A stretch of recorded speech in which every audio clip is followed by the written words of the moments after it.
Hai Sabloners, jumpa lagi di video YouTube Charlie SPS. Kali ini kita akan menjelaskan mengenai tinta yang biasa digunakan untuk bahan parasut, yang sudah tidak asing lagi, Milotex PU dan PU Water Base.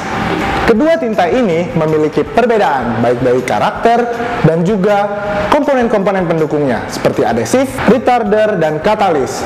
Nanti akan kita jelaskan satu persatu. Simak terus videonya. Sebelumnya, jangan lupa untuk subscribe channel ini, like video ini, kirim komentar kalian, dan share video ini kalau dirasa bermanfaat ya.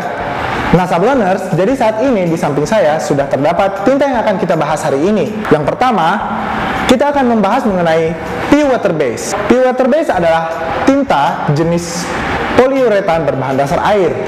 Biasa digunakan untuk bahan-bahan waterproof seperti parasut, nilon, dan bahan-bahan payung atau tenda. Keunggulan dari tinta PU Water Base ini, tintanya tidak berbau menyengat seperti tinta berbahan dasar solvent. Yang selanjutnya adalah Milotex PU. Tinta ini berbahan dasar solvent, juga biasa digunakan untuk mencetak di bahan-bahan waterproof seperti nilon, parasut, dan juga bahan payung. Nah, keunggulannya, tinta Milotex PU ini menghasilkan hasil cetak yang glossy dan licin, namun memang agak sedikit berbau khas tinta solvent. Nah Sabloners, sekarang saya akan tunjukkan satu persatu jenis-jenis dari tinta PU Water Base dan Milotex PU. Nah, yang pertama kita punya Antex WB 700 Natural White. Nah, tinta ini dikhususkan untuk mencetak di bahan waterproof seperti nilon, parasut, atau kain-kain yang memiliki pori-pori halus. Yang selanjutnya, kita punya Antex 800 White. Nah, tinta ini merupakan PU Water Base yang biasa digunakan untuk mencetak di kain-kain waterproof seperti nilon, parasut, dan kain-kain lain yang memiliki pori-pori halus. Tinta ini menghasilkan hasil cetak yang lebih soft. Yang ketiga, kita punya An3D WB 100. Tinta ini memiliki jenis PU Water Base yang biasa juga digunakan untuk mencetak di bahan waterproof seperti nilon, parasut, dan kain-kain lain yang berpori-pori halus. Tinta ini cocok untuk digunakan untuk mencetak HD atau High Density. Dan varian yang terakhir dari PU Water Base adalah Uncoat WB 2019. Nah, tinta ini berfungsi sebagai underbase untuk mencetak Antex dan An3D.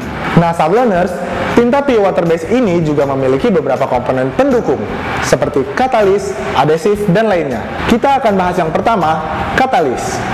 Katalis merupakan komponen pendukung yang digunakan untuk memperkuat tinta dan meningkatkan daya tahan cuci. Untuk varian PU Water Base, kita menggunakan katalis Crosslinker WB C360. Komponen pendukung selanjutnya adalah aditif. Aditif merupakan komponen yang ditambahkan kepada tinta untuk mendapatkan fungsi tertentu. Aditif yang pertama, kita punya Thickener WB 4014, berfungsi untuk menambah kekentalan tinta PU Water Base yang Sabloners gunakan. Aditif yang kedua, kita punya Retarder WB 5520. Retarder ini merupakan komponen tambahan untuk mengurangi kekentalan tinta PU Water Base yang Sabloners gunakan, atau biasa disebut pengencer. Nah, untuk pigmen atau pewarna tinta pada PU Water Base, kita menggunakan Rentofix ini terdiri dari beragam jenis warna, jadi Sabloners bisa sesuaikan dengan kebutuhan. Sebagai komponen pendukung tinta PU Water Base juga, kita memiliki Screen Opener 5534. Produk ini digunakan untuk membersihkan screen bekas cetak tinta PU Water Base. Nah, itu tadi adalah penjabaran mengenai tinta PU Water Base beserta seluruh komponen pendukungnya.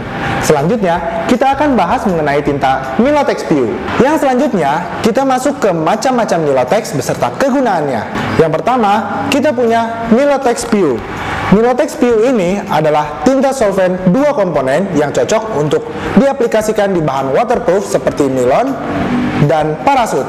Yang kedua, kita punya Undercoat SB 0021. Nah, Undercoat SB ini berfungsi sebagai lapisan dasar tinta solvent untuk memperkuat hasil cetaknya. Nah, yang ketiga, kita punya NLHD 5050. NLHD ini merupakan tinta high density atau yang dapat memberikan efek tebal, bulat, dan lengkung, namun memiliki bahan dasar solvent. Kemudian, kita punya katalis SB300. Katalis SB300 ini merupakan penguat tinta solvent. Selain penguat, katalis SB300 ini dapat membuat hasil cetak tinta solvent menjadi lebih cepat kering. Nah, nantinya penggunaan tinta Nilotex PU harus bersamaan dengan katalis SB300 ini. Nah, kategori selanjutnya adalah aditif. Aditif merupakan zat tambahan untuk memberikan hasil tertentu. Yang pertama, kita punya matte agent S2342. Matte agent ini berfungsi untuk mengurangi kadar glossy pada hasil cetak, sehingga nantinya hasil cetaknya menjadi lebih matte atau doff. Selanjutnya ada retarder SB5525. Retarder SB5525 ini berfungsi sebagai pengencer tinta Nilotex PU untuk mengurangi kadar kekentalan dari tinta Nilotex tersebut. Nah, yang selanjutnya kita masuk ke kategori auxiliary atau bahan pendukung.